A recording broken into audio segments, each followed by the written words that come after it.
Jake, a quick catch up, mate, because I believe you're fighting this weekend. This weekend, Saturday coming, 26th of November. Yeah. Not on a VIP show? Not on a VIP show, no. Whose Steve's show is it, allowed me mate? out. Do you know what? I'm not sure. It's rude of me to not know, but I don't know the promoter of the show. Because Wayne sorted it through somebody else. I don't know whose show it is. Because you should have been. Was it on the 11th of December? It was you were on going to fight? 11th of December. That was Denzel Brown's show in Leeds, and that show fell through. But then luckily they've been able to find this show for me. It's 3 weeks earlier, but I've been in the gym since my last fight. Stayed on the diet, stayed on the training, so I was ready. I was like, 2 weeks notice, yeah, give me it. Because it was good for you, because you were helping prepare Brad Ree for his English title fight. So you stayed in the gym after your last fight, didn't you, to do sparring with him? In the gym. That next week I was straight in the gym. We did eight rounds, I think we did, straight away the week after. So I had to stay in the gym and stay on the diet, because I knew I had 8 rounds sparring in a couple of days. So that was good. Stayed in the gym training, expecting to be out in 6 weeks time. That show fell through, and then Wayne has been able to find another show for me. They said it's in 2 weeks time. I said, well, I'm on my way, I'm fit, I'll take it. So for 2 weeks as a young fighter, perfect for you, because this is going to be your 6th fight, just over a year. Just over That's 13 months. Yeah. Now last time out, we've got to go back to it. We did speak on the thing, but it was a great little learning fight for you. Yeah, because the fights I want. Because Surgeon Bomber, as he's proving now, you know, he just knocked out Jake Woods a few weeks before Reese Woods, before he fought you. And he's just had another stoppage. No, not a stoppage. He got a points win. He only dropped 2 rounds as well. And a few fights before, he took. I think he got a draw with Georgie Daly, who's Henry Wharton's protege, who's supposed to be a really good kid. Yeah. He don't mess about, Sergio Bomo. I said this to you after the last fight, didn't I? And we knew this going into the fight. Yeah, you've got journeymen, or road warriors we call them now. People don't know boxing. Yeah, they look at the record and think, oh, who's this guy? But the serious people. This guy's been to the Olympics. He's tough, and I knew he was coming to win, because he did an interview 2 weeks before after he beat Reese, saying he's coming for the win. And all respect to journeymen, I think they should. I think there should be more 50-50 fights as well. People should come for the win. If you're not good enough to beat them, then should you be a prospect? I don't know. We're in this game. If we want to call ourselves a prospect, we need to fight other prospects or other people who are coming to win. Because we can't just get in and get the carry jobs or those that run away all the time. Let's go back to it anyway, because it's a thing that you've been. Listen, you controlled every fight that I've watched you, and you're a beautiful boxer with those straight shots, and you were controlling the fight against Surgeon Bomber. The first 3 rounds, it looked a little bit too easy for you. And I don't know what happened, but he just swung one of those big overhand rights, landed on your chin.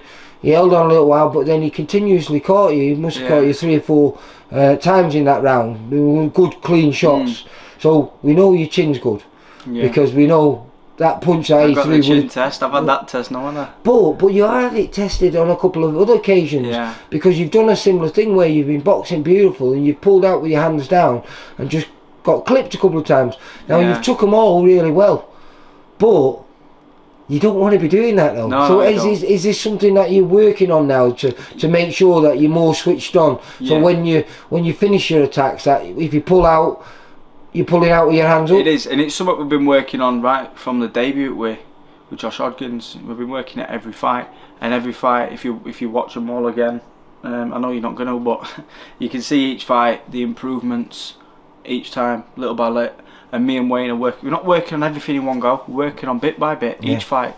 It's only been just over 12 months, and in that 12 months, I've come on leaps and bounds through reviewing the fights, working on what I've done wrong, working on what I've done right to improve that as well. Do you feel that last fight, that test, like you just said, that it were, them 3 rounds, I was in control, and then I got a little bit too greedy. We knew he was a big puncher. I got told not to get greedy, but I got excited when I seen him wobble back a little bit.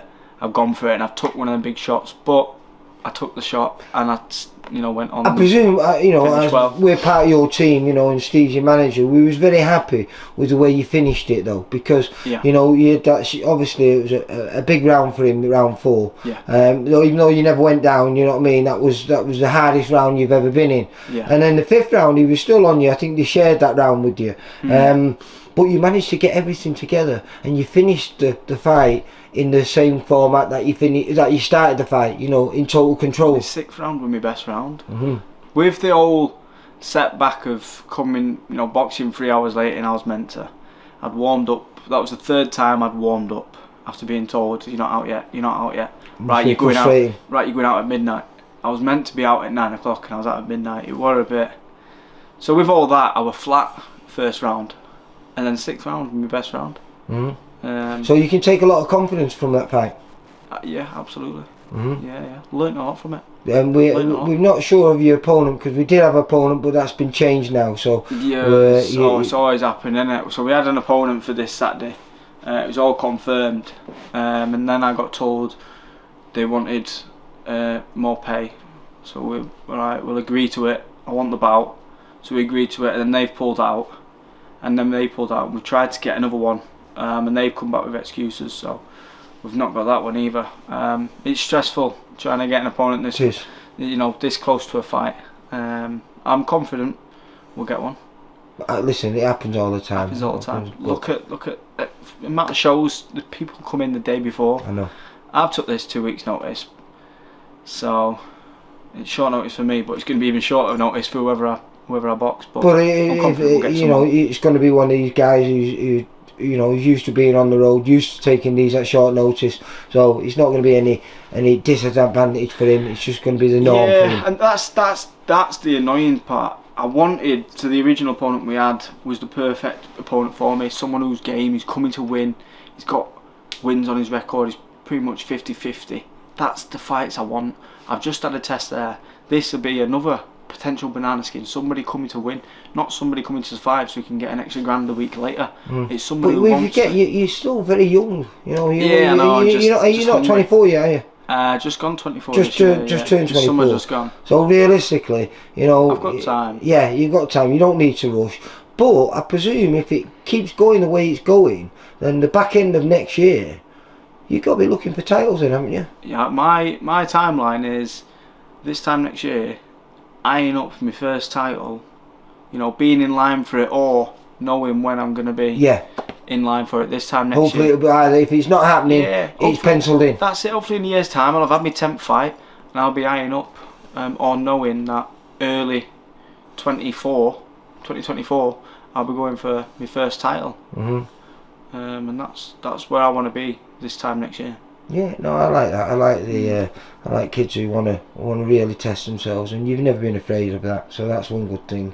That's it. I've entered this game with nothing, haven't I? So what is there to lose at the minute? Apart from that 0 that everyone protects, but I like the old school boxing. All the legends have got losses, haven't they? Yeah. So don't be scared. Listen, we don't want them too early. It's the right fights at the right times. But I'm sure that it's not going to happen because, like I say, you've showed enough in the fights that we've watched that we think you'll be able to cope with everyone that we're getting for you. Yeah. And then when it is time for that 50-50 fight where it's prospect v prospect.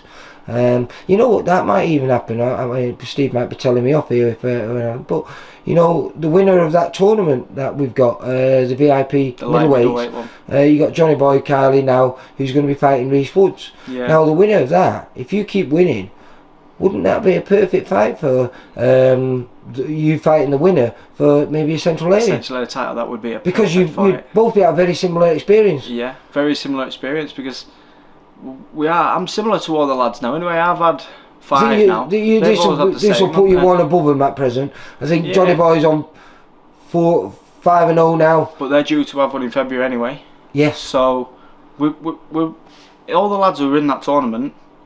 We're all around the same. Well, hopefully records. they'll have a slight advantage over you because whoever wins that tournament would have completed an 8-rounder. They'll compete in an 8-rounder. But maybe that's something that we could, if we knew it's going to happen, then you get you scheduled for an 8-rounder, and then maybe that can happen, and that'd be brilliant. That again, it's VIP versus VIP. That would be brilliant. Great for VIP, like you say, that VIP versus VIP. Well, it's also VIP versus VIP, and prospect versus prospect. Brilliant. And that's what makes it exciting. You know, Yeah.